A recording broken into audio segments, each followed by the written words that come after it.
Hello friends, नमस्कार। CCI के इस ऑनलाइन प्लेटफॉर्म पर आपका हार्दिक स्वागत, अभिनंदन। अपन बात कर रहे थे राष्ट्रीय आंदोलन के बारे में। राष्ट्रीय आंदोलन की आज की क्लास में कल जो हमने पढ़ा था बंगाल विभाजन और उसके विरोध में चलाया गया स्वदेशी आंदोलन, उनको कंप्लीट करने के बाद अगला जो द्वितीय चरण अपन पढ़ रहे थे, उग्र राष्ट्रवाद गरम दल के नेताओं के द्वारा जो प्रतिक्रियाएं की गई थी ब्रिटिश साम्राज्य के विरुद्ध में, उनके तहत आज अपन बात करने वाले हैं किसकी? बंगाल विभाजन 1905। बंग विभाजन 1905 किसके द्वारा? लॉर्ड कर्जन के द्वारा किया गया था। उन्हीं के विरोध में भारतीय नेताओं के द्वारा जो आंदोलन चलाया गया, स्वदेशी और बहिष्कार आंदोलन, अच्छी विस्तृत व्याख्या के रूप में हमने पढ़ा था। उसके बाद में अंग्रेजों के द्वारा मुस्लिम जो नेता थे उनको प्रोत्साहित करते हुए उनका एक अलग संगठन बनाने के लिए उन्होंने उत्साहवर्धन किया। उसी के रूप में अंग्रेजों को सफलता मिली थी, जिसके बारे में अपन अध्ययन करेंगे। वो आज का टॉपिक हमारा रहेगा मुस्लिम लीग। द्वितीय चरण की कुछ घटनाओं को हमने कल कालक्रम के रूप में देखा था। द्वितीय चरण जो 1905 से लेकर 1919 तक माना जाता है भारतीय राष्ट्रीय आंदोलन का, उसी के तहत बंगाल विभाजन और स्वदेशी आंदोलन 1905, मुस्लिम लीग की स्थापना 1906, सूरत अधिवेशन 1907, मार्ले मिंटो अधिनियम 1909, दिल्ली दरबार 1911 और उसके बाद में कामागाटा मारू प्रकरण और प्रथम विश्व युद्ध 1914, होम रूल लीग 1916, मॉन्टेग्यू घोषणा 1917। ये कुछ प्रमुख घटनाएं रहती है जिनको हमें कालक्रम के रूप में याद रखना है। यहीं से एक कालक्रमानुसार प्रश्न पूछा जाता है। तो उसी के रूप में आज हमारा दूसरा जो पॉइंट है, मुस्लिम लीग की स्थापना की गई कब? 1906 में। बंगाल विभाजन फिर से याद दिलाता हूं कब हुआ था? सन 1905। इस बंगाल विभाजन की कल हमने 3 डेटें अलग अलग पढ़ी थी। बंगाल विभाजन की घोषणा की गई थी, वो किस दिनांक को की गई थी? 19 जुलाई को। और बंगाल विभाजन के विरोध में जो स्वदेशी आंदोलन शुरू हुआ था वो हुआ था 7 अगस्त 1905 को कलकत्ता के टाउन हॉल से। और उसके बाद में बंगाल विभाजन का निर्णय जो प्रभावी हुआ, लागू हुआ, वो हुआ था आपका 16 अक्टूबर। और 16 अक्टूबर को हमने पढ़ा शोक दिवस के रूप में मनाते हैं। तो बंगाल विभाजन के बाद मुसलमानों का एक शिष्टमंडल, जिसमें टोटल कितने लोग शामिल थे? 36 लोग। किसके नेतृत्व में? आगा खां के नेतृत्व में 1 अक्टूबर 1906 ईस्वी को किस स्थान पर? शिमला, जो भारत के हिमाचल प्रदेश की राजधानी है। उस समय भारत का वायसराय कौन था? लॉर्ड मिंटो, जिसका समय रहता है 1905 ईस्वी से लेकर 1905 ईस्वी से लेकर 1910 तक भारत का जो गवर्नर जनरल वायसराय रहा, वो रहा था लॉर्ड मिंटो द्वितीय। लॉर्ड मिंटो द्वितीय से मिला। अब अंग्रेजों ने मुस्लिमों और हिंदुओं को लड़ाने के लिए फूट डालो और राज करो की नीति को लागू करना शुरू कर दिया। इसलिए उन्होंने बंगाल विभाजन का भी आधार रखा था हिंदू मुस्लिमों को लड़ाना। लेकिन वास्तविक कारण जो बताया था उन्होंने, प्रशासनिक बताया था कि प्रांत बहुत बड़ा है, इसलिए वहां की शासन व्यवस्था को सही तरीके से चलाया नहीं जा सकता। तो उन्होंने मुस्लिमों को अपने पक्ष में करने के लिए मुस्लिमों का एक प्रतिनिधि मंडल किसके नेतृत्व में पूछा जाएगा? आगा खां के नेतृत्व में। किस स्थान पर मिला था? शिमला में। और उस समय भारत का वायसराय कौन था? लॉर्ड मिंटो द्वितीय, जिनका शासनकाल भी हमें याद रखना है 1905 से लेकर 1910 ईस्वी। उनसे मिला और उनसे मिलने के बाद उन्होंने अपनी मांगे रखी अलग अलग। उन मांगों को लॉर्ड मिंटो के द्वारा मान लिया गया। मुख्य उद्देश्य क्या था इनका? केंद्रीय वो प्रांतीय स्थानीय निकायों में मुसलमानों के लिए पृथक निर्वाचक मंडल की मांग करना, ये मुस्लिम लीग को स्थापित करने का मुख्य उद्देश्य माना जाता है। और पृथक निर्वाचन या सांप्रदायिक जो निर्वाचन प्रणाली हम जिसको कहते हैं, वो उनको मिली थी 1909 के अधिनियम में, उनको मान्यता दी गई थी। अब मुस्लिम लीग की स्थापना कब हुई? 30 दिसंबर 1906। 30 दिसंबर 1906 को किस स्थान पे हुई थी? ढाका, जो किसकी राजधानी है? बांग्लादेश की राजधानी है। उस स्थान पे इसका संस्थापक नवाब सलीमुल्लाह खां और आगा खां। याद रखेंगे, मुस्लिम लीग की स्थापना 30 दिसंबर 1906 ईस्वी को आगा खां और नवाब सलीमुल्लाह के द्वारा की गई। इससे पहले इनका प्रतिनिधि मंडल मिला है, वो मिला था आपका 1 अक्टूबर 1906 को, वहीं से ये स्वीकृति मिल जाती है और आखिरकार अंग्रेजों ने अपनी सफलता हासिल कर ली कि ब्रिटिशों के प्रति मुसलमानों की जो सहानुभूति रहेगी उनके लिए उन्होंने एक अलग संगठन खड़ा कर दिया और वो संगठन खड़ा हुआ 30 दिसंबर 1906 को। तो याद रखेंगे इसके संस्थापक कौन रहेंगे, नवाब सलीमुल्लाह खां और आगा खां के द्वारा इसकी स्थापना की गई। याद रखेंगे मुस्लिम लीग की स्थापना किस स्थान पे, ढाका में की गई, अखिल भारतीय मुस्लिम लीग। याद रखेंगे मुस्लिम लीग के प्रथम संस्थापक अध्यक्ष कौन थे, जब इसकी स्थापना हुई तो उसका अध्यक्ष कौन था, वकार उल मुल्क मुश्ताक हुसैन। थोड़ा बड़ा नाम है, याद रखना। मुस्लिम लीग का संस्थापक अध्यक्ष, मुस्लिम लीग का संस्थापक अध्यक्ष कौन था, मुस्लिम लीग का संस्थापक अध्यक्ष हमें याद रखना है। तीनों बातें बहुत महत्वपूर्ण है, अलग अलग है। संस्थापक का मतलब जब इसकी स्थापना हुई थी तब उसका अध्यक्ष कौन था, हम याद रखेंगे इसका अध्यक्ष था वकार उल मुल्क मुश्ताक हुसैन। इसके बाद स्थायी अध्यक्ष के रूप में किसको माना गया मुस्लिम लीग का, आगा खां, मोहम्मद अली जिन्ना, जिन्होंने पहली बार मुस्लिम लीग में कब भाग लिया, 1913 के लखनऊ अधिवेशन में। 1913 के लखनऊ अधिवेशन में हम याद रखेंगे जब स्थापना हुई थी इसकी, उस समय ये इसमें शामिल नहीं थे। मुस्लिम लीग की स्थापना हुई थी तब मोहम्मद अली जिन्ना इसमें शामिल नहीं थे। मोहम्मद अली जिन्ना ने पहली बार मुस्लिम लीग में कब भाग लिया, 1913 ईस्वी में। उस समय मुस्लिम लीग का जो सम्मेलन हुआ था वो किस स्थान पे, लखनऊ में हुआ था। और इसका पुनर्गठन कब किया गया, 1913 में, और इसका नामकरण कर दिया ऑल इंडिया मुस्लिम लीग। मुस्लिम लीग को ऑल इंडिया मुस्लिम लीग के रूप में पुनर्गठन किस व्यक्ति के द्वारा किया गया, तो हम याद रखेंगे पुनर्गठन किया गया था किसके द्वारा, मोहम्मद अली जिन्ना के द्वारा।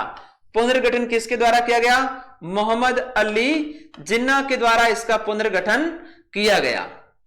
मोहम्मद अली जिन्ना, जिनके द्वारा मुस्लिम लीग का पुनर्गठन किया गया 1913 ईस्वी में। किस स्थान पे, याद रखेंगे लखनऊ में किया गया। मुस्लिम लीग का प्रथम सम्मेलन, मुस्लिम लीग का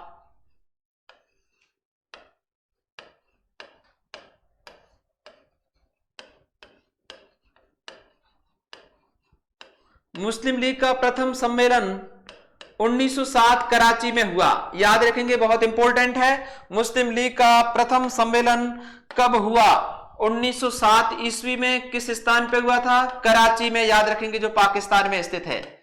मुस्लिम लीग का प्रथम सम्मेलन कब और किस स्थान पे हुआ, कराची, 1907। मुस्लिम लीग के संस्थापक अध्यक्ष वकार उल मुल्क मुश्ताक हुसैन। इसके बाद हमें याद रखना इसके स्थायी अध्यक्ष के रूप में कौन रहेंगे, आगा खां। मुस्लिम लीग का प्रथम सम्मेलन 1907 कराची में किया गया। मोहम्मद अली जिन्ना के द्वारा मुस्लिम लीग का ऑल इंडिया मुस्लिम लीग के नाम से 1913 ईस्वी में इसका पुनर्गठन किया गया। मोहम्मद अली जिन्ना ने पहली बार मुस्लिम लीग के किस सम्मेलन में भाग लिया, लखनऊ सम्मेलन 1913।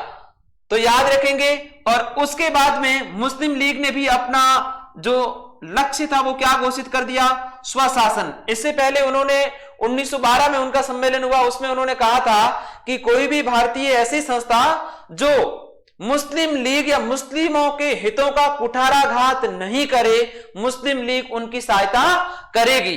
तो याद रखेंगे मुस्लिम लीग ने अपना स्वशासन लक्ष्य किस वर्ष घोषित किया, 1913 ईस्वी में मुस्लिम लीग के द्वारा अपना जो लक्ष्य घोषित किया गया, स्वशासन। सरोजिनी नायडू, जिसको आप जानते हैं, जो भारत की आईएनसी, इंडियन नेशनल कांग्रेस, भारतीय राष्ट्रीय कांग्रेस की पहली महिला भारतीय अध्यक्ष, पहली महिला भारतीय अध्यक्ष, पहली महिला भारतीय अध्यक्ष, क्योंकि पहली अध्यक्ष तो एनी बेसेंट थी, लेकिन पहली महिला भारतीय अध्यक्षा कौन थी भारतीय राष्ट्रीय कांग्रेस की, तो हम याद रखेंगे क्या, सरोजिनी नायडू। सरोजिनी नायडू ने जिन्ना को, मोहम्मद अली जिन्ना को क्या कहा, हिंदू मुस्लिम एकता का पुत्र, हिंदू मुस्लिम एकता का पुत्र के रूप में इन्होंने किस व्यक्ति को चुना था, मोहम्मद अली जिन्ना। क्योंकि मुस्लिम लीग का पहले लक्ष्य अलग था, क्योंकि अंग्रेज फूट डालो और राज करो की नीति के तहत हिंदू और मुसलमानों को लड़ाने का काम कर रहे थे। लेकिन 1913 ईस्वी में मुस्लिम लीग ने भी अपना जो लक्ष्य था वो क्या घोषित कर दिया, स्वशासन। क्योंकि होम रूल चलेगा आगे, उग्रपंथियों का जो मुख्य लक्ष्य था स्वराज्य स्वराज था, उसी के तहत इन्होंने भी स्वशासन को अपना मुख्य लक्ष्य में इसको शुमार कर लिया। तो याद रखेंगे मोहम्मद अली जिन्ना के बारे में किसने कहा कि हिंदू मुस्लिम एकता का पुत्र है, तो हम याद रखेंगे सरोजिनी नायडू। सरोजिनी नायडू के अनुसार हिंदू मुस्लिम एकता का पुत्र किस व्यक्तित्व को कहा गया, मोहम्मद अली जिन्ना को कहा गया। तो ये बातें हमें मुस्लिम लीग के रूप में याद रखनी है। संस्थापक अध्यक्ष वकार उल मुल्क मुश्ताक हुसैन मुस्लिम लीग के संस्थापक अध्यक्ष थे। आगा खां इसके स्थायी अध्यक्ष थे। मोहम्मद अली जिन्ना ने लीग का पुनर्गठन किस वर्ष में किया, 1913 में। मोहम्मद अली जिन्ना के द्वारा पहली बार मुस्लिम लीग के किस सम्मेलन में भाग लिया गया, तो हम याद रखेंगे लखनऊ सम्मेलन 1913, और उसी के दौरान इसका नामकरण कर दिया ऑल इंडिया मुस्लिम लीग के नाम से। और इसी वर्ष उन्होंने अपना जो मुख्य उद्देश्य, अपना जो मुख्य लक्ष्य था वो कर दिया था स्वशासन। और सरोजिनी नायडू जो भारतीय राष्ट्रीय कांग्रेस की पहली भारतीय महिला अध्यक्ष, कानपुर सम्मेलन 1925, यह भी याद रखना है कि यह सम्मेलन किस वर्ष हुआ था, 1925 में। किस स्थान पर, कानपुर, जो उत्तर प्रदेश में स्थित है, जिनको उत्तर भारत का मैनचेस्टर भी कहा जाता है। इसके बाद में मुस्लिम लीग की स्थापना के बाद में जो अगला पॉइंट आता है वो है आपका सूरत अधिवेशन। सूरत अधिवेशन कब हुआ था, 1907 ईस्वी में। सूरत अधिवेशन कब हुआ, 1907 ईस्वी में। याद रखेंगे क्रम के रूप में भी प्रश्न पूछा जाता है कि सूरत अधिवेशन का क्रम कौन सा था। यह भारतीय राष्ट्रीय कांग्रेस का कौन सा सम्मेलन था, 23वां सम्मेलन था। याद रखेंगे सूरत अधिवेशन भारतीय राष्ट्रीय कांग्रेस का कौन सा सम्मेलन था, 23वां सम्मेलन था। अब सूरत अधिवेशन क्यों महत्वपूर्ण माना जाता है, क्योंकि इसमें क्या हुआ था, कांग्रेस का विभाजन हुआ था। इससे पहले यह बात हमें याद रखनी है कि कांग्रेस का विभाजन क्यों हुआ, क्योंकि जो स्वदेशी आंदोलन चला था 1905 में बंगाल विभाजन के विरोध में, कौन सा आंदोलन, स्वदेशी एवं बहिष्कार जो आंदोलन चला था, नरमपंथी ये चाहते थे स्वदेशी आंदोलन है केवल बंगाल में होना चाहिए। स्वदेशी आंदोलन नरमपंथियों के अनुसार उनका क्षेत्र है वो स्वदेशी आंदोलन का केवल क्या रहना चाहिए, बंगाल ही रहना चाहिए, बंगाल से बाहर फैलना नहीं चाहिए। और गर्मपंथी स्वदेशी आंदोलन को बंगाल के अलावा पूरे भारत में फैलाना चाहते थे। गर्मपंथी स्वदेशी आंदोलन को पूरे भारत में फैलाना चाहते थे। तो याद रखेंगे स्वदेशी आंदोलन के मतभेद के आधार पे भी इनकी बनती नहीं थी, ये पूरे भारत में। और इसके बाद जो 4 लक्ष्य पारित किए गए 1906 ईस्वी में कलकत्ता अधिवेशन में हमने पढ़े थे, 4 प्रस्ताव, राज्य, स्वदेशी, राष्ट्रीय शिक्षा और बहिष्कार, जो 4 महत्वपूर्ण प्रस्ताव पारित किए, उनके आधार पे भी इन लोगों के बीच में मतभेद था। फिर अध्यक्ष पद को लेकर भी इन लोगों के बीच में, गर्मपंथी और नरमपंथियों के बीच में मतभेद हो गया। सूरत अधिवेशन जो 1907 में हुआ था, तिलक लाला लजपत राय को इसका अध्यक्ष बनाना चाहते थे, क्योंकि लाल बाल पाल और अरविंद घोष ये आपके आते हैं किससे, गरम दल से आते हैं। तिलक किस व्यक्ति को अध्यक्ष बनाना चाहते थे, लाला लजपत राय को, लाला लजपत राय। लेकिन विपिन चंद्र पाल किसको अध्यक्ष बनाना चाहते हैं, तिलक को। विपिन चंद्र पाल किसको अध्यक्ष बनाना चाहते हैं, तिलक को। लेकिन हमें एक बात नोट करके याद रख लेनी है, बहुत अच्छा बढ़िया प्रश्न पूछा जाता है कि निम्न में से कौन सा गरम दल का नेता भारतीय राष्ट्रीय कांग्रेस का अध्यक्ष रहा। तो हमें यह याद रखना है, लाल बाल पाल और अरविंद घोष जो 4 गरम दल के नेता है, उनमें से केवल एक व्यक्तित्व, कौन, लाला लजपत राय, शेरे पंजाब, पंजाब केसरी कहा जाता है, लाला लजपत राय। लाला लजपत राय केवल कांग्रेस के एक बार अध्यक्ष रहे, वो भी कब रहे थे, कांग्रेस के वार्षिक अधिवेशन के अध्यक्ष वो नहीं रहते हैं। लाला लजपत राय 1920 में हुआ था कांग्रेस का विशेष अधिवेशन, 1920 में कांग्रेस का विशेष अधिवेशन कलकत्ता में हुआ था, उसकी अध्यक्षता उनके द्वारा की गई। याद रखेंगे विशेष अधिवेशन किस स्थान पे? कलकत्ता में हुआ था।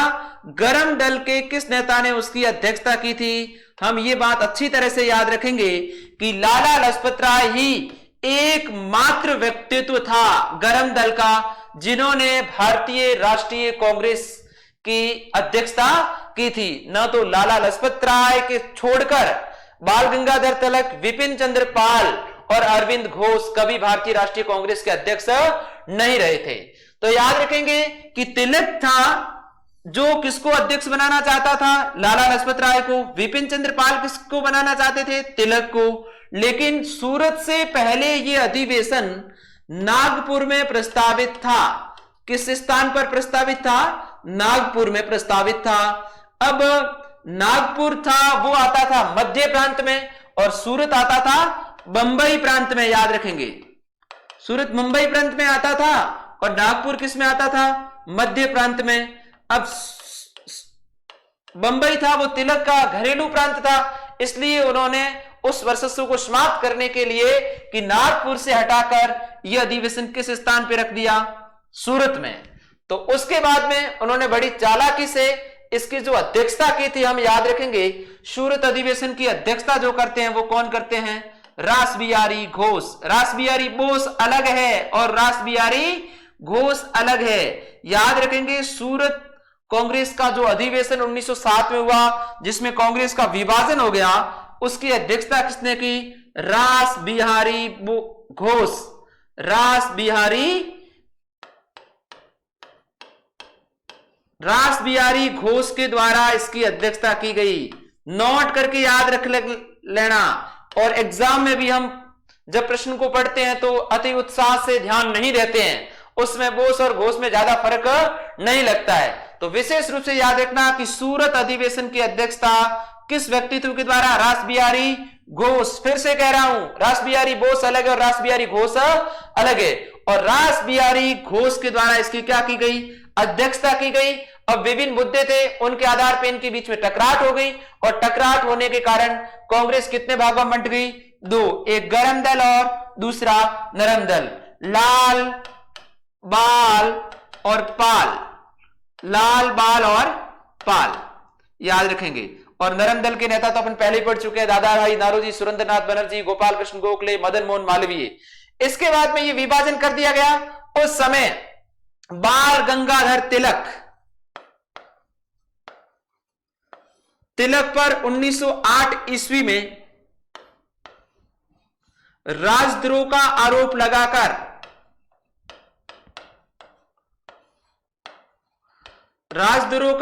लगाकर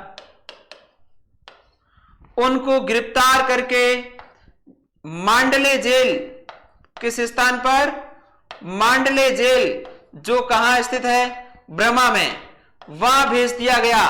और कितने वर्ष की सजा सुना दी गई? 6 वर्ष की सजा इनको सुना दी गई। याद रखेंगे इसी जेल में रहते हुए उन्होंने कौन से बुक्स की रचना की थी? गीता रहस्य। याद रखेंगे गीता रहस्य पुस्तक की रचना मांडले जेल में रहते हुए बाल गंगाधर तिलक के द्वारा की गई थी। तो सूरत अधिवेशन का जो मुख्य निर्णय क्या निकला? कांग्रेस का पहला विभाजन, कांग्रेस का प्रथम विभाजन दो दलों के रूप में, गरम दल और नरम दल के रूप में। क्रम अच्छी तरह से याद रखना है। सूरत विभाजन कांग्रेस का कौन सा क्रम था? 23वां सम्मेलन था। कौन सा सम्मेलन था? 23वां। इसकी जो अध्यक्षता की जाती है वो किसके द्वारा? रास बिहारी घोष के द्वारा की जाती है। पहले ये बता रहा हूं आपको, सम्मेलन किस स्थान पर प्रस्तावित था? नागपुर। लेकिन उदारवादियों की मजबूती के कारण इन्होंने इसका स्थान बदलकर कहां करवा दिया? सूरत में करवा दिया था। तो याद रखेंगे सूरत अधिवेशन सूरत से पहले किस स्थान पर प्रस्तावित था? नागपुर। इसके बाद में ये सूरत अधिवेशन कांग्रेस का कौन सा सम्मेलन था? हम याद रखेंगे 23वां सम्मेलन था। बहुत इंपॉर्टेंट बात है, कई परीक्षाओं में ये प्रश्न पूछा गया है। इसकी अध्यक्षता किसके द्वारा लिख दी मैंने? रास बिहारी घोष के द्वारा। रास बिहारी घोष के द्वारा इसकी अध्यक्षता की गई। रास बिहारी घोष के द्वारा सूरत अधिवेशन की अध्यक्षता की गई। और इसी सूरत अधिवेशन के तुरंत बाद तिलक को गिरफ्तार कर लिया गया 1908 में। किस आधार पर राजद्रोह का आरोप लगाकर तिलक को किस स्थान पर बंद किया गया? मांडले जेल, जो कहां पड़ती है? ब्रह्मा में। कितने वर्ष की सजा दी गई थी? 6 वर्ष की सजा दी गई थी। और इसी जेल में रहते हुए बाल गंगाधर तिलक के द्वारा किस पुस्तक की रचना की गई? गीता रहस्य पुस्तक की रचना की गई। सूरत विभाजन को जो नेतृत्व किया था वो किस व्यक्तित्व के द्वारा किया गया था? बाल गंगाधर तिलक के द्वारा, जिनको मिस्टर ब्लंट के नाम से भी जाना जाता है। याद रखेंगे, मिस्टर ब्लंट के नाम से भी बाल गंगाधर तिलक को जाना जाता है। केसरी, मराठा, शिवाजी उत्सव, Ganesh Utsav, Gita Rahasya, the Arctic home of the Aryans, इन सभी जो ग्रंथ और पुस्तकें, समाचार पत्रों की रचना किसके द्वारा? बाल गंगाधर तिलक। इसके बाद में लॉर्ड मिंटो जो भारत का क्या था? वायसराय था। लॉर्ड मिंटो भारत का वायसराय था। लॉर्ड मिंटो द्वितीय है मित्रों, याद रखना ये। लॉर्ड मार्ले जो भारत क्या था? भारत सचिव, याद रखेंगे। लॉर्ड मार्ले उस समय क्या था? भारत सचिव के पद पर कार्यरत था। लॉर्ड मिंटो ने लॉर्ड मार्ले को लिखा कि सूरत में कांग्रेस का पतन हमारी सबसे बड़ी जीत है, क्योंकि वो यही लोग चाहते थे कि कांग्रेस दिनों दिन ताकतवर हो रही है और कांग्रेस का बंटवारा होना ही हमारी सबसे बड़ी जीत है। ये कोटेशन पूछा जाता है कि सूरत में कांग्रेस का पतन हमारी सबसे बड़ी जीत है। ये लॉर्ड मिंटो ने किसको कहा था? लॉर्ड मार्ले को कहा था। सूरत विभाजन का जो नेतृत्व प्रमुख रूप से किया था वो किसने किया था? बाल गंगाधर तिलक। इसके बाद ये बात हमने पहले पढ़ ली, 1908 ईस्वी में किस व्यक्ति को, तिलक को, किसके आरोप में? राजद्रोह के आरोप में। कितने वर्ष की सजा? 6 वर्ष की सजा दी गई। और ये सजा उन्होंने किस जेल में काटी थी? ब्रह्मा की मांडले जेल में उन्होंने काटी थी। और मांडले जेल में रहते हुए उनके द्वारा किस पुस्तक की रचना की गई? गीता रहस्य पुस्तक की रचना की गई। और अंग्रेज न्यायाधीश जिन्होंने बाल गंगाधर तिलक को सजा सुनाई 6 वर्ष की, उस न्यायाधीश का नाम हमें याद रखना क्या रहेगा? स्ट्रेची। बाल गंगाधर तिलक को सजा सुनाने वाले अंग्रेज न्यायाधीश कौन थे? स्ट्रेसी। तो फिर से देखना, सूरत विभाजन का नेतृत्व किसके द्वारा किया गया? बाल गंगाधर तिलक के द्वारा किया गया। उनके बाद लॉर्ड मिंटो ने, जो उस समय भारत का क्या था? वायसराय था, उन्होंने मार्ले को लिखा कि भारत सूरत में कांग्रेस का विभाजन किन 2 दलों में हुआ था? गर्म दल और नरम दल के रूप में हुआ था। ये हमारे सूरत में कांग्रेस का विभाजन ही हमारी सबसे बड़ी जीत है। और उसके बाद में तुरंत बाल गंगाधर तिलक को 1908 में राजद्रोह के आरोप में, 1908 ईस्वी में राजद्रोह के आरोप में बाल गंगाधर तिलक को गिरफ्तार करके जेल में बंद कर दिया गया। इसके बाद में अगली जो घटना आती है द्वितीय चरण की, वो आती है मार्ले मिंटो सुधार अधिनियम। मार्ले मिंटो सुधार अधिनियम कब पारित किया गया? 1909 ईस्वी में। इसका उद्देश्य था कांग्रेस की उदारवादी नेताओं को खुश करना, क्योंकि कांग्रेस का विभाजन सूरत अधिवेशन में हो चुका था 1907 में। अब कांग्रेस के 2 धड़े तो थे ही थे, तो उदारवादियों को, नरम पंथियों को तो ये खुश रखना चाहते थे। और उनको खुश रख के, क्योंकि जो उग्र राष्ट्रवाद के नेता थे उनमें राष्ट्रीयता की भावना पनप रही थी, तो उस राष्ट्रवाद का दमन करना चाहते थे। ये मार्ले मिंटो अधिनियम का मुख्य उद्देश्य था, कांग्रेस के उदारवादी नेताओं को खुश करना और राष्ट्रवाद का क्या करना? दमन करना। यानी उसको, जो लोगों में राष्ट्रीयता की भावना थी, उसको क्या करना? दबाने का कार्य इनके द्वारा किया जाना था। सबसे महत्वपूर्ण बात, भारत परिषद अधिनियम 1909, या जिसको हम कहते हैं मार्ले, जो क्या था? भारत सचिव था, भारत सचिव के पद पे कार्यरत था और ये भारत का वायसराय था। इन दोनों की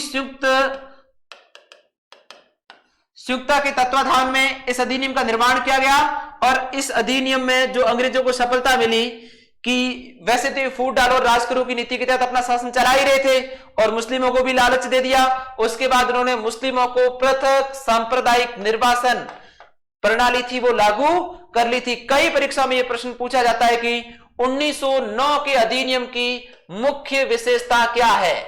1909 के अधिनियम की मुख्य विशेषता क्या है? तो सांप्रदायिक प्रणाली को लागू करना। सांप्रदायिक प्रणाली को लागू करना किस अधिनियम की मुख्य विशेषता है? मुस्लिमों को पृथक निर्वासन क्षेत्र दिया गया। तो याद रखेंगे मार्ले मिंटो अधिनियम, जिसकी मुख्य विशेषता रहेगी आपके मुस्लिमों को पृथक सांप्रदायिक निर्वासन देना। लॉर्ड मार्ले ने वायसराय मिंटो को लिखा कि हम नागदंत के बीज बो रहे हैं, नागदंत के बीज बो रहे हैं जिसकी फसल बड़ी कड़वी होगी। क्योंकि उन्होंने ये सांप्रदायिक निर्वाचन प्रणाली, मुस्लिमों को अलग से जो आरक्षण दिया था, वो उसके बारे में उन्होंने कहा कि हम नागदंत के बीज बो रहे हैं जिसकी फसल, यदि आप फसल ही जो बीज है वो कड़वा होगा तो फसल तो, कड़वे बीज को बोएंगे तो फसल तो वैसे ही कड़वी होगी, क्योंकि उन्होंने फूट डालो और राज करो की नीति के तहत ये काम किया था। इसके बाद इस अधिनियम में जो गवर्नर जनरल की कार्यकारी परिषद थी, गवर्नर जनरल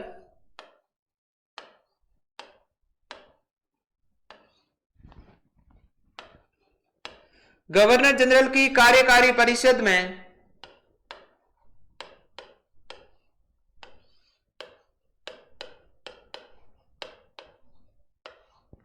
गवर्नर जनरल की कार्यकारी परिषद में पहली बार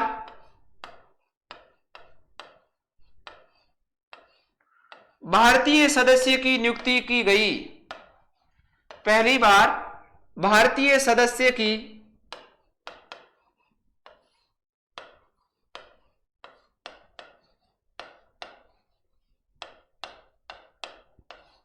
नियुक्ति की गई। बहुत अच्छा प्रश्न कि 1909 के अधिनियम में पहली बार गवर्नर जनरल की कार्यकारी परिषद में पहली बार किस भारतीय की नियुक्ति की गई, तो हम याद रखेंगे सत्येंद्र प्रसाद सिन्हा।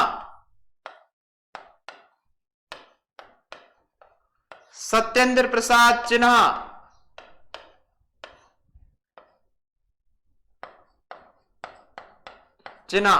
किस सदस्य के रूप में की गई थी? इनको विधि सदस्य के रूप में पहली बार भारतीय प्रतिनिधि के रूप में 1909 के मार्लो मिंटो अधिनियम के तहत गवर्नर जनरल की जो कार्यकारी परिषद थी उसमें पहली भारतीय सदस्य के रूप में नियुक्ति किसकी की गई, तो याद रखेंगे सत्येंद्र प्रसाद सिन्हा, जिनको एसपीएस भी कहा जाता है, सत्येंद्र प्रसाद सिन्हा के नाम से जाना जाता है। तो मार्ले मिंटो सुधार अधिनियम कब पारित किया गया? पहली बात तो ये 1909 में कांग्रेस के उदारवादी नेताओं को खुश करते हुए राष्ट्रीयता का दमन करना, राष्ट्रवाद का जड़ से उखाड़ने का कार्य करने के लिए अंग्रेजों ने इस अधिनियम को पारित किया। इस अधिनियम की सबसे बड़ी विशेषता क्या थी? सांप्रदायिक निर्वाचन प्रणाली को लागू करना, और यही सांप्रदायिक निर्वाचन प्रणाली आगे जाके द्विराष्ट्र सिद्धांत का आधार बनी थी और भारत और पाकिस्तान के दो टुकड़े हुए थे। इसके बाद में आता है मार्ले मिंटो अधिनियम के बाद में दिल्ली दरबार, जो कब लगा था? 1911 ईस्वी में। भारत में 3 अंग्रेज राजा, महाराजा और महारानी थे, उनके उपलक्ष्य में भारत में 3 दरबारों का आयोजन किया गया। प्रथम जो दरबार का आयोजन किया गया था वो 1877, प्रथम जो दरबार का आयोजन किया गया था, अंग्रेजों की महारानी विक्टोरिया थी उस समय, कब? 1877 ईस्वी में। और द्वितीय जो दरबार था, द्वितीय दरबार को आयोजित किया गया था 1903 ईस्वी में। आपको पता है कि इस समय एडवर्ड सप्तम के आगमन पर यह दरबार आयोजित किया जा रहा था। और आपको पता हो तो केसरी सिंह बारट ने, जो राजस्थान के शाहपुरा स्थान से संबंधित है, केसरी सिंह बारट परिवार शहादत के लिए जाना जाता है। इन्होंने मेवाड़ के महाराणा फतेह सिंह को चेतावनी का चुंगटिया, 13 जिसमें सोल्टे हैं, चेतावनी का चुंगटिया पुस्तक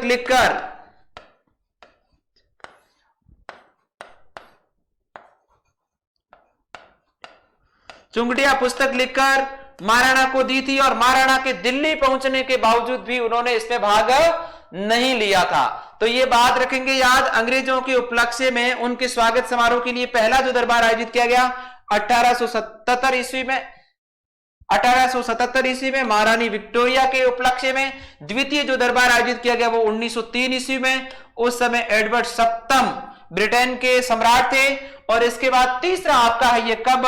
1911 में, यानी 1877 में प्रथम दरबार, 1903 में द्वितीय दरबार और 1911 में तृतीय दरबार। उस समय ये दिसंबर 1911 में आयोजित किया गया था। उस समय याद रखना है भारत के वायसराय कौन थे।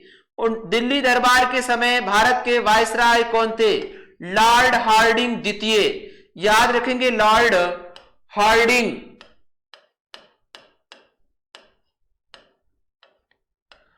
लॉर्ड हार्डिंग द्वितीय। दिल्ली दरबार के समय भारत के गवर्नर जनरल कौन थे? यह बात अच्छी तरह से याद रखनी है। तो हमें उस समय भारत के गवर्नर जनरल कौन थे, क्योंकि मिंटो का शासनकाल 10 में समाप्त हो गया। लॉर्ड हार्डिंग द्वितीय थे। और उस समय ब्रिटिश सम्राट कौन थे? कौन आए थे? जॉर्ज पंचम। और उसके साथ में उसकी महारानी कौन थी? मेरी भारत आई थी। बहुत महत्वपूर्ण है, याद रख लेना। जॉर्ज पंचम ब्रिटिश शासनकाल में भारत आने वाला एकमात्र ब्रिटिश सम्राट था। एकमात्र ब्रिटिश सम्राट जो भारत आने वाले थे, कौन? जॉर्ज पंचम। इन्हीं के उपलक्ष्य में, इन्हीं के स्वागत समारोह में 1911 में दिल्ली दरबार का आयोजन किया गया। इस दिल्ली दरबार के दो महत्वपूर्ण निर्णय निकले थे। एक तो दो महत्वपूर्ण निर्णय ये थे कि एक तो ये था कि बंगाल विभाजन जो 1905 में हुआ था, बंगाल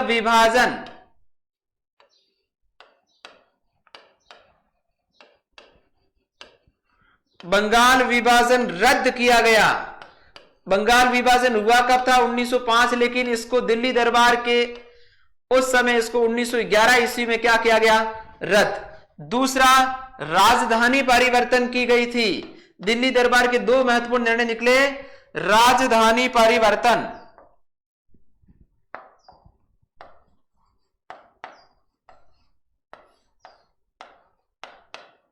राजधानी परिवर्तन। इससे पहले हमारी राजधानी क्या थी? पहले कलकत्ता।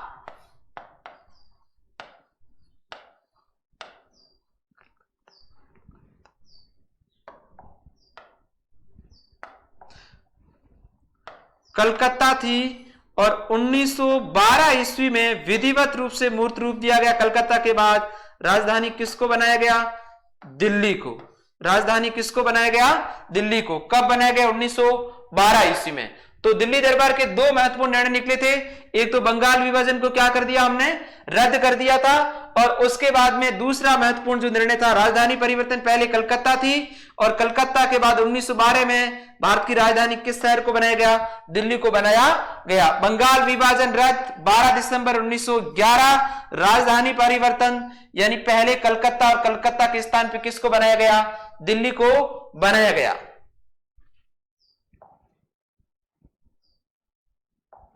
इसी दौरान आपको याद हो तो दिल्ली दरबार के दौरान जो जॉर्ज पंचम था, उस समय स्वागत समारोह आयोजित किया गया। उस समय भारत के गवर्नर थे लॉर्ड हार्डिंग। लॉर्ड हार्डिंग द्वितीय पर रास बिहारी बोस के नेतृत्व में अब ये रास बिहारी बोस है, बोस नहीं है। रास बिहारी बोस के नेतृत्व में 1912 ईस्वी में बम फेंका गया। याद रखेंगे, रास बिहारी बोस के नेतृत्व में लॉर्ड हार्डिंग पर दिल्ली के चांदनी चौक में, किस स्थान पर? चांदनी चौक में बम फेंका गया। किसी तरह से वो बच निकला। अब इसी के तहत आपको बताओ तो इसमें राजस्थान के जोरावर सिंह बारट भी शामिल थे। राजस्थान के जोरावर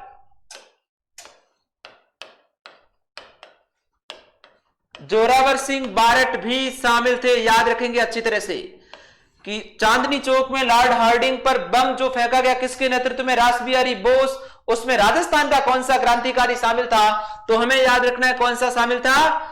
जोरावर सिंह बारट। इसी को हम कहते हैं दिल्ली षड्यंत्र केस 1912। इसी को कहा जाता है दिल्ली षड्यंत्र केस। कब?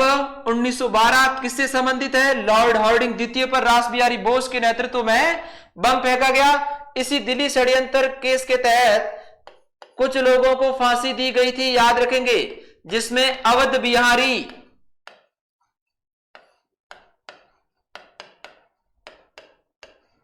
अवध बिहारी बाल मुकुंद,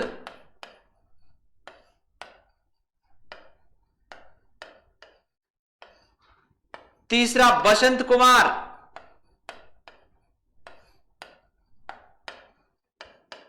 और जो चौथा व्यक्ति होता है अमीर चंद। इन 4 व्यक्तियों को दिल्ली षड्यंत्र केस के तहत क्या दी गई? फांसी। याद रखेंगे दिल्ली षड्यंत्र केस कब हुआ? 1912 में हुआ। यह घटना हुई थी जो भारत के वायसराय थे लॉर्ड हार्डिंग द्वितीय पर रास बिहारी बोस के नेतृत्व में बम फेंका गया। उनको मारने का प्लान था दिल्ली के चांदनी चौक में। उस दिल्ली षड्यंत्र केस में राजस्थान का कौन सा क्रांतिकारी शामिल था? तो याद रखेंगे जोरावर सिंह बारट और रास बिहारी बोस किसी तरह से वहां से भाग जाते हैं और उस दिल्ली षड्यंत्र केस पर इन 4 व्यक्तियों पर मुकदमा चलाकर इन 4 लोगों को फांसी दी गई। अच्छा प्रश्न बनता है निम्न में से दिल्ली षड्यंत्र केस के अंतर्गत किस व्यक्ति को फांसी नहीं दी गई? तो अच्छी तरह से हम याद रखेंगे अवध बिहारी, बाल मुकुंद, बसंत कुमार और अमीर चंद, इन 4 व्यक्तियों को दिल्ली षड्यंत्र केस के तहत फांसी दी गई थी। तो दिल्ली दरबार 1911 में किसके उपलक्ष्य में? जॉर्ज पंचम ब्रिटिश भारत में आने वाले सम्राट थे, उनकी साथ में उनकी महारानी मेरी थी। उनके स्वागत के उपलक्ष्य में ही दिल्ली दरबार का आयोजन किया गया था। और दिल्ली दरबार के 2 महत्वपूर्ण निर्णय निकले। एक तो बंगाल विभाजन को रद्द कब किया गया? 1911 में। दूसरा, भारत की राजधानी परिवर्तित की गई, कलकत्ता के स्थान पे कौन सी? दिल्ली को बनाया गया। और उसी दौरान लॉर्ड हार्डिंग को मारने का जो निर्णय किया, जो प्लान बनाया था, वो बनाया था रास बिहारी बोस के द्वारा। दिल्ली के चांदनी चौक में उस पर बम फेंका गया, लेकिन किसी तरह से वो बच निकला और रास बिहारी बोस भाग जाते हैं। और उसके बाद दिल्ली षड्यंत्र केस के नाम से मुकदमा चलाया जाता है, जिसमें 4 व्यक्तियों को फांसी दी जाती है। अच्छी तरह से हमें याद रखना है कि दिल्ली षड्यंत्र केस के अंतर्गत किस व्यक्ति को फांसी नहीं दी गई? तो 4 व्यक्तियों के नाम याद रखना, अवध बिहारी, बाल मुकुंद, बसंत कुमार और अमीर चंद। इसके बाद में अगली जो द्वितीय जन्म की घटना रहती, प्रथम विश्व युद्ध, जो रहता है आपके 1914 से 1918, जैसे वर्ल्ड हिस्ट्री से संबंधित है। प्रथम विश्व युद्ध था वो मित्र राष्ट्र और धुरी राष्ट्रों के बीच में लड़ा गया। मित्र राष्ट्र और किसके बीच में लड़ा गया? धुरी राष्ट्रों के बीच में।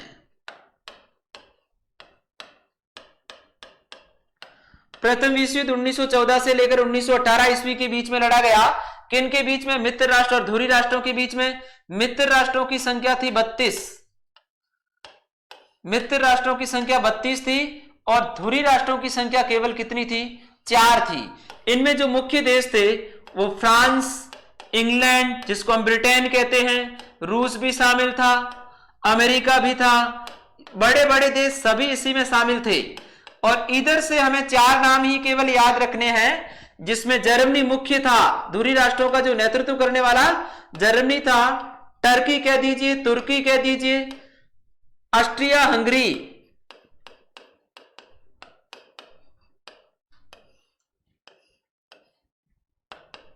ऑस्ट्रिया हंगरी एक ही है। अब तो वर्तमान में 2 राष्ट्र है, लेकिन उस समय एक ही थे।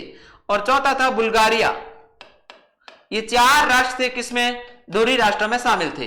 अब भारत ब्रिटेन का उपनिवेश था, तो ब्रिटेन तो मित्र राष्ट्रों की तरफ से इसमें लड़ ही रहा है। और उस समय अंग्रेजों ने भारतीय लोगों से ये उम्मीद रखी कि आप हमारी इस प्रथम विश्व युद्ध में सहायता करें। और गांधी और तिलक ने इस प्रथम विश्व युद्ध में अंग्रेजों की सहायता की। गांधी व तिलक ने प्रथम विश्व युद्ध में क्या की? अंग्रेजों की सहायता की थी। गांव गांव का इन्होंने दौरा किया और लोगों को सेना में भर्ती होने के लिए प्रोत्साहित किया। इसलिए गांधी को सार्जेंट के नाम से भी जाना जाता है, याद रखेंगे। गांधी को सार्जेंट के नाम से भी जाना जाता है। और गांधी जी ने अंग्रेजों की सहायता की प्रथम विश्व युद्ध के दौरान, इसलिए अंग्रेजों ने उन्हें खुश होकर कौन सी उपाधि दी थी? केसर ए हिंद। केसर ए हिंद की उपाधि गांधी जी को कब दी गई? याद रखेंगे, केसर ए हिंद की उपाधि गांधी जी को दी गई थी प्रथम विश्व युद्ध के दौरान। अंग्रेजों की गांधी जी के द्वारा सहायता करने के कारण उनको कौन सी उपाधि दी गई थी? केसर ए हिंद की उपाधि दी थी। इसी समय मुस्लिम लीग जो है वो कांग्रेस के नजदीक आती है, क्योंकि अंग्रेजों के द्वारा, ब्रिटेन के द्वारा किसके विरुद्ध आक्रमण की योजना बनाई जाती है? तुर्की जो खलीफा राज्य था। और उसी के बाद में उन्होंने कांग्रेस के नजदीकियां बढ़ानी शुरू की थी। तो वैसे अपने कोर्स में नहीं है प्रथम विश्व युद्ध, इसमें हमें यही ध्यान रखना है कि हमारे जो नेता थे उस समय उन्होंने अंग्रेजों का सहयोग किया था। वैसे मित्र राष्ट्र और किसके बीच में, धुरी राष्ट्रों के बीच में, इनकी संख्या कितनी थी 32 और इनकी संख्या 4 थी। इनमें मुख्य राष्ट्र फ्रांस, ब्रिटेन, रूस और अमेरिका, इधर से जर्मनी, तुर्की, ऑस्ट्रिया हंगरी और बुल्गारिया। इसी दौरान गांधी और तिलक ने इन अंग्रेजों की सहायता की थी, लोगों को प्रोत्साहित किया था। गांधी को सार्जेंट के नाम से भी जाना जाता है और अंग्रेजों ने उसी के उपलक्ष्य में गांधी जी को कौन सी उपाधि दी, केसर हिंद की उपाधि उनके द्वारा दी गई थी। इसके बाद इस क्षेत्र की जो द्वितीय महत्वपूर्ण घटना आती है कामागाटा मारू प्रकरण। यह घटना कब की है 1914 में। पहली बात तो यह कि कामागाटा मारू है क्या, एक जहाज का नाम है। कामामाटा गारू क्या है, एक जहाज का नाम है। कामागाटा मारू प्रकरण क्या था, कनाडा में भारतीयों के प्रवेश का विवाद। कनाडा में क्या होता था कि जो लोग सीधे भारत से नहीं जाते थे उनको कनाडा में प्रवेश नहीं दिया जाता था, लेकिन 1913 में कनाडा ने कुछ भारतीय ऐसे थे जो सीधे भारत से नहीं गए, 35 भारतीय लोगों को उन्होंने अनुमति दे दी थी। यानी उनका नियम था कि जो लोग सीधे भारत से नहीं आते हैं उनको प्रवेश नहीं दिया जाएगा। कामागाटा मारू प्रकरण 1914, ये एक जहाज का नाम है, हम याद रखेंगे। भारतीयों के प्रवेश से संबंधित ये विवाद था। उस दौरान 1913 ईस्वी में कनाडा की सरकार ने 35 भारतीयों को प्रवेश दे दिया। कनाडा की सरकार ने 35 भारतीयों को प्रवेश दे दिया। उसके बाद में जब 35 भारतीयों को प्रवेश दिया गया 1913 ईस्वी में, तब गुरदीत सिंह नाम के एक व्यक्ति ने, याद रखेंगे नाम क्या है, गुरदीत सिंह के एक नाम के व्यक्ति ने, जो भारतीय मूल का किस देश का व्यापारी था, सिंगापुर का व्यापारी था। और इस कामागाटा मारू, जिसको जापानी जहाज, गुरु नानक जहाज भी कहा जाता है, याद रखेंगे जापान का था गुरु नानक जहाज। इस जहाज को किराए पे लिया। दक्षिण पूर्व एशिया और कुछ भारतीय लोग 376 यात्रियों को सवार करके ये कहां चला जाता है, कनाडा के वैंकूवर नामक स्थान पर जाता है। लेकिन वहां जाता है तब वो अपने कानून को सुधार लेते हैं। 1913 में तो प्रवेश दे दिया था, लेकिन उसके बाद में उन्होंने अपने कानून को ठीक कर दिया और उन भारतीय लोगों को जो गुरदीत सिंह के नेतृत्व में कामागाटा मारू जहाज के द्वारा कनाडा में गए थे उनको प्रवेश नहीं दिया। इधर से प्रथम विश्व युद्ध भी 1914 में स्टार्ट होने वाला था, इसलिए उस जहाज को वापस बुला लिया गया। किस स्थान पे, कलकत्ता में। कामागाटा मारू जो जहाज यात्रियों से भर के कनाडा गया था उसको प्रवेश नहीं दिया गया। सीधे जो लोग बाहर से नहीं आते थे उनको प्रवेश नहीं देते थे।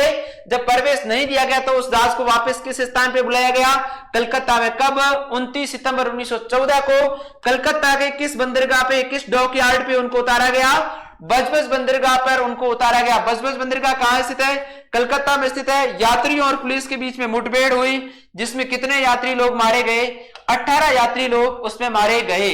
तो ये था हमारा कामागाटा मारू प्रकरण जो 1914 की घटना है। याद रखेंगे कामागाटा मारू क्या है, एक जहाज का नाम है।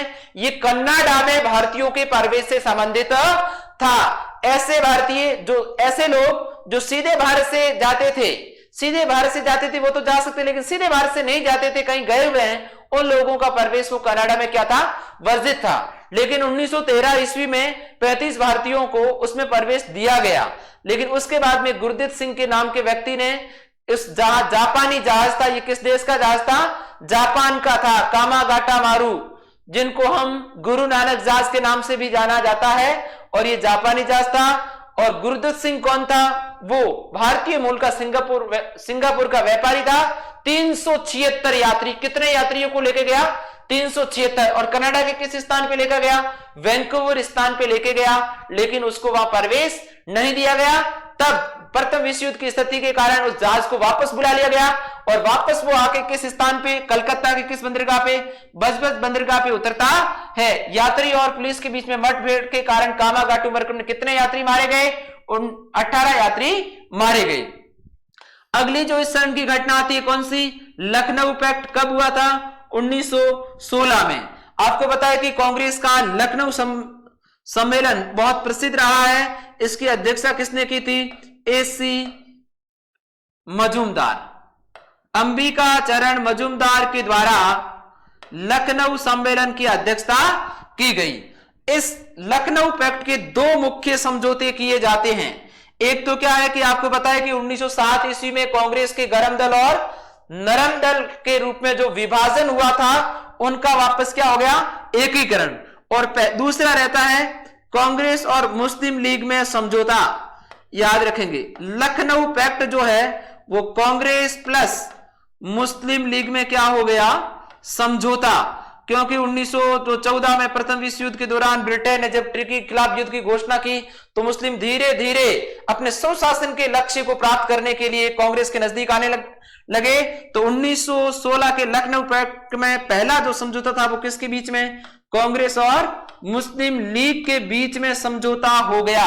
इस समझौते को कराने में यानी कांग्रेस और जो मुस्लिम लीग के बीच में जो समझौता हुआ उसी को हम क्या कहते हैं, उसी को हम कहते हैं लखनऊ पैक्ट।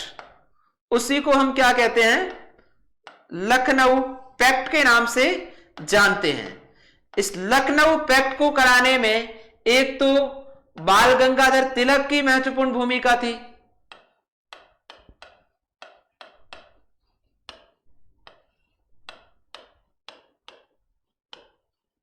बाल गंगाधर तिलक और दूसरी जिन्ना की, मोहम्मद अली जिन्ना और बाल गंगाधर तिलक की भूमिका के कारण ही कांग्रेस और मुस्लिम लीग में समझौता हुआ। और इसी को हम किस नाम से जानते हैं, लखनऊ पैक्ट के नाम से जानते हैं। दूसरा जो समझौता था वो कांग्रेस के गरम दल और नरम दल का एकीकरण। गरम दल और नरम दल का एकीकरण, दोनों वापस एक हो गए। सूरत अधिवेशन में जो दोनों अलग हुए थे वो वापस एक कब हो गए, 1916 के लखनऊ अधिवेशन में ये दोनों एक हो गए थे। तो याद रखेंगे लखनऊ पैक्ट तो हमें याद रखना है कांग्रेस और मुस्लिम लीग। अब इनका जो समझौता हमें ये याद रखना है, जो लखनऊ पैक्ट था उसमें कांग्रेस के द्वारा मुस्लिम लीग की जो सांप्रदायिक निर्वाचन प्रणाली थी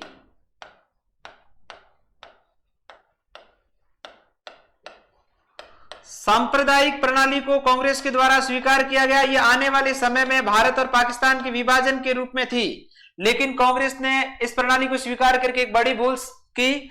और इसके बाद मुस्लिम लीग के द्वारा कांग्रेस का जो स्वराज्य सुशासन का जो लक्ष्य था उनको स्वीकार कर लिया गया। मुस्लिम लीग के द्वारा स्वशासन के लक्ष्य को स्वीकार किया गया।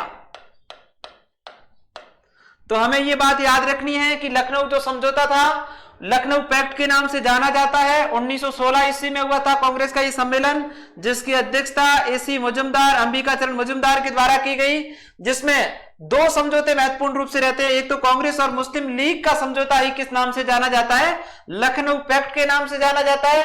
और कांग्रेस और मुस्लिम लीग का जो समझौता हुआ था उनमें मुख्य भागीदारी बाल गंगाधर तिलक और मोहम्मद अली जिन्ना की थी।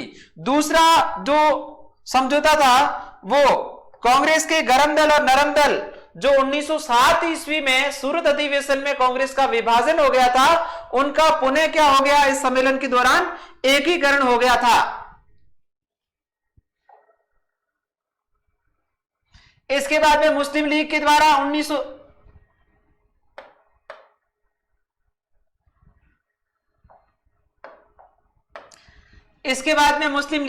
1913 ईस्वी में लखनऊ अधिवेशन में स्वशासन के लक्ष्य को राष्ट्रीय लक्ष्य के रूप में स्वीकार कर लिया। क्योंकि आपको पता है कि अंग्रेजों के द्वारा तुर्की के विरुद्ध जो युद्ध की घोषणा की गई थी उससे आहत होके मुस्लिम लीग ने स्वशासन के लक्ष्य को स्वीकार कर लिया। लखनऊ अधिवेशन में कांग्रेस और मुस्लिम लीग में समझौता कराने में तिलक और जिन्ना की महत्वपूर्ण भूमिका थी, ये बात हम पढ़ चुके हैं। लखनऊ समझौते कितने सूत्री ज्ञापन तैयार किया गया, 19 सूत्री ज्ञापन तैयार किया गया। और दूसरा समझौता भी हम पढ़ चुके हैं, गरम दल और नरम दल। इस समझौते को यानी कांग्रेस को एक करने की जो मुख्य भूमिका निभाई थी वो तिलक और एनी बेसेंट के द्वारा निभाई गई। तो हम ये बात याद रखेंगे कि बंबई के अंदर 1915 में लीग और कांग्रेस का सम्मेलन एक साथ एक ही स्थान पे हुआ था। मुस्लिम लीग और कांग्रेस का सम्मेलन लखनऊ समझौते से पहले 1915 में दोनों का किस स्थान पे आयोजित हुआ था? बंबई में दोनों का एक साथ आयोजित हुआ। मुस्लिम लीग व कांग्रेस का सम्मेलन 1915 में एक साथ आयोजित हुआ था।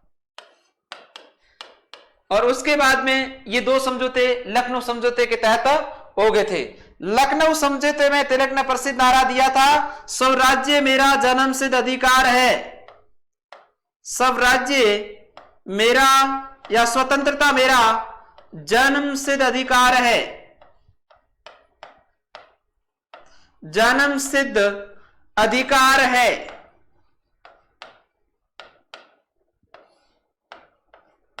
मैं इसे लेके रहूंगा। मैं इसे लेके रहूंगा। यह प्रसिद्ध नारा भी उन्होंने इसी समय दिया था। तो इस तरह से लखनऊ समझौता, लखनऊ पैक्ट के नाम से जानते हैं, कांग्रेस का सम्मेलन था जिसमें दो महत्वपूर्ण निर्णय निकले थे। एक गरम दल और नरम दल दोनों एक हो गए थे। एक मुस्लिम लीग और कांग्रेस दोनों में समझौता हो गया, जिसके तहत कांग्रेस ने सबसे बड़ी भूल यह की कि जो मुसलमानों की सांप्रदायिक निर्वाचन प्रणाली थी उसको उन्होंने एक्सेप्ट कर लिया, स्वीकार कर लिया, और मुस्लिम लीग के द्वारा स्वशासन के लक्ष्य को राष्ट्रीय लक्ष्य के रूप में घोषित किया गया। इसके बाद में अगला टॉपिक आता है होम रूल आंदोलन, जो हम पढ़ेंगे अगली क्लास में।